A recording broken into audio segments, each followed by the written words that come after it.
اور ہم نے ابراہیم کو پہلے ہی سے ہدایت دی تھی اور ہم ان کے حال سے واقف تھے جب انہوں نے اپنے باپ اور اپنی قوم کے لوگوں سے کہا کہ یہ کیا مورتیں ہیں جن کی پرستش پر تم معتکف و قائم ہو۔ وہ کہنے لگے کہ ہم نے اپنے باپ دادا کو ان کی پرستش کرتے دیکھا ہے۔ ابراہیم نے کہا کہ تم بھی گمراہ ہو اور تمہارے باپ دادا بھی صریح گمراہی میں پڑے رہے۔ وہ بولے کیا تم ہمارے پاس واقعی حق لائے ہو یا ہم سے کھیل کی باتیں کرتے ہو؟ ابراہیم نے کہا نہیں، بلکہ تمہارا پروردگار آسمانوں اور زمین کا پروردگار ہے جس نے ان کو پیدا کیا ہے، اور میں اس بات کا گواہ اور اسی کا قائل ہوں۔ اور خدا کی قسم جب تم پیٹ پھیر کر چلے جاؤ گے تو میں تمہارے بتوں سے ایک چال چلوں گا۔ پھر ان کو توڑ کر ریزہ ریزہ کر دیا، مگر ایک بڑے بت کو نہ توڑا تاکہ وہ اس کی طرف رجوع کریں۔ کہنے لگے کہ ہمارے معبودوں کے ساتھ یہ معاملہ کس نے کیا؟ وہ تو کوئی ظالم ہے۔ لوگوں نے کہا کہ ہم نے ایک جوان کو ان کا ذکر کرتے ہوئے سنا ہے، اسے ابراہیم کہتے ہیں۔ وہ بولے کہ اسے لوگوں کے سامنے لاؤ تاکہ وہ گواہ رہیں۔ جب ابراہیم آئے تو بت پرستوں نے کہا کہ ابراہیم بھلا یہ کام ہمارے معبودوں کے ساتھ تو نے کیا ہے؟ ابراہیم نے کہا بلکہ یہ ان کے ان بڑے بت نے کیا ہوگا، اگر یہ بولتے ہوں تو ان سے پوچھ لو۔ انہوں نے اپنے دل میں غور کیا تو آپس میں کہنے لگے بے شک تم ہی بے انصاف ہو۔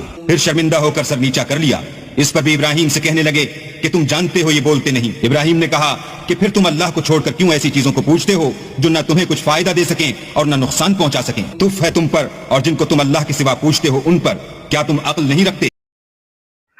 نحمد و نصلی علی رسول الکریم، اما بعد، اعوذ باللہ من الشیطان الرجیم، بسم اللہ الرحمن الرحیم۔ قال النبی صلی اللہ علیہ وسلم اخرج الیہود من جزیرۃ العرب۔ نبی پاک صلی اللہ علیہ وسلم کا ارشاد ہے کہ یہود اور نصارہ کو عرب کی سرزمین سے نکال دو۔ اور بعض روایت کے اندر آتا ہے کہ جس کے اندر یہود و نصارہ کے علاوہ اور جو مشرکین ہیں، جو بت پرست ہیں،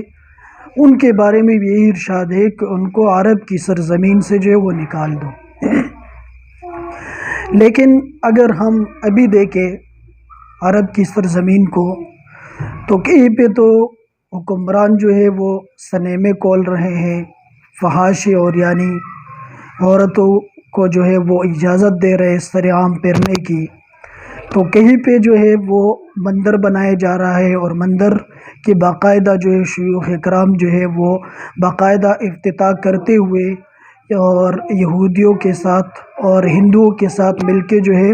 وہ مندروں کی باقاعدہ افتتاح کر رہے ہیں، اور اس موقع پر جو ہے موجود بھی ہوتے ہیں اور ان کے ساتھ نظر بھی آ رہے ہوتے ہیں۔ ایسے ہی دبئی کے اندر جو ہے سب سے بڑا تقریباً عرب سرزمین کا سب سے بڑا مندر جو ہے وہ بنایا گیا 2015 کے اندر۔ جو ہے اس مندر کی جو ہے وہ کے لیے جو ابو ظہبی کے جو ولی عہد ہے، اس نے ایک زمین جو ہے تقریباً 5.13 ایکڑ زمین جو ہے یعنی تقریباً 40 کنال کے لگ بھگ زمین جو ہے اس نے جو ہے وہ ایک مندر کے لیے وقف کی، اور اس کے لیے حکم نامہ جو ہے وہ جاری کر دیا کہ اس کے اوپر جو ہے وہ مندر بنے گا۔ تو یہ 2015 کے اندر ہوا تھا۔ پھر 2017 کے اندر اس کی باقاعدہ جو ہے وہ افتتاح ہوئی، اور 2024 کے اندر جو ہے وہ جا کے جو ہے وہ مندر بن گیا۔ اور اس موقع پر جو ہے وہ ویڈیو جو ہے سوشل میڈیا کے اوپر چل رہی ہے کہ وہ شیوخ جو ہے وہ بھی ہے اور ساتھ ساتھ ہندو بھی ہے اور مودی بھی ہے، ان کے ساتھ مل کر جو ہے مندر کا افتتاح کر رہے ہیں، اور باقاعدہ جو پنڈت وغیرہ آئے ہوئے تھے ان کے، تو وہ باقاعدہ شیوخ جو ہے وہ ان کے استقبال کے لیے کھڑے ہیں لائنوں کے اندر اور ان کے استقبال کر رہے ہیں۔ تو انہوں نے واضح طور پر جو ہے وہ نبی صلی اللہ علیہ وسلم کے اس فرمان کی جو ہے وہ خلاف ورزی کی ہے۔ تبھی تو اللہ تعالیٰ کے پکڑ کے اندر یہ آئے ہیں کہ ابھی حال ہی بارشوں کے اندر جو ہے وہ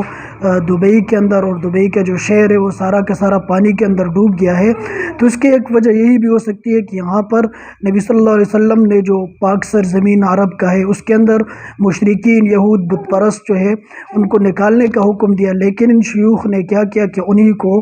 وہاں پر جو ہے وہ مندر کے لیے جگہ بھی دے دی اور باقاعدہ افتتاح کی، اور سب سے بڑا مندر جو ہے وہاں پہ بنایا گیا۔ تو اللہ تعالیٰ کے عذاب کی پکڑ میں آئے جیسے ہی بارشوں کے اندر جو ہے، حالانکہ بارشیں ادھر اتنی نہیں ہوئی لیکن اس کے باوجود جو ہے وہ اللہ تعالیٰ کا عذاب ان کے اوپر آیا اور پورا شہر جو ہے وہ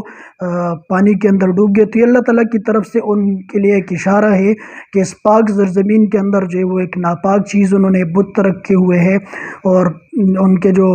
بت ہوتے ہیں اور جو باقی پنڈت وغیرہ جو ہے وہ مندروں کے اندر جو ہے وہ بیٹھے ہوئے ہوتے ہیں، تو یہ صراحتاً جو ہے وہ اسلامی احکام کے اور نبی صلی اللہ علیہ وسلم کے فرمان کے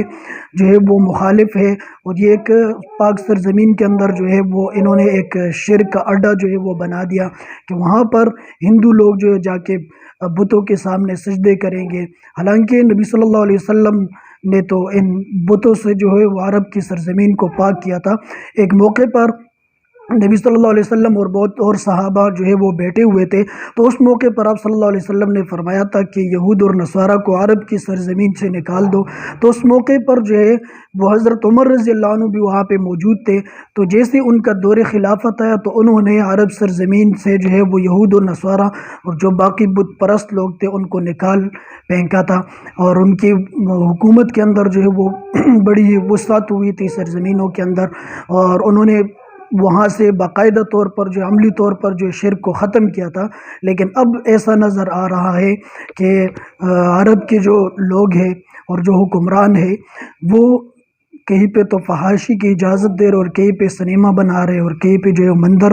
کھولنے کی اجازت دے رہے اور کہیں پہ باقاعدہ طور پر جو ہے وہ مندروں کی افتتاح کر رہے، تو اب ان کو ایک اشارہ اللہ تعالیٰ کی طرف سے مل گیا ہے کہ اس پاک سرزمین کو اگر ناپاک کرنے کی کوشش کی جائے گی تو اللہ تعالیٰ کی پکڑ بھی آئے گی، اور اللہ تعالیٰ کا عذاب جو آئے گا تو پھر یہ جو لمبی لمبی عمارتیں اور کوٹیاں جو یہ باقی نہیں رہے گی، وہاں کی جو شان و شوکت ہے وہ بھی پھر باقی نہیں رہے گی۔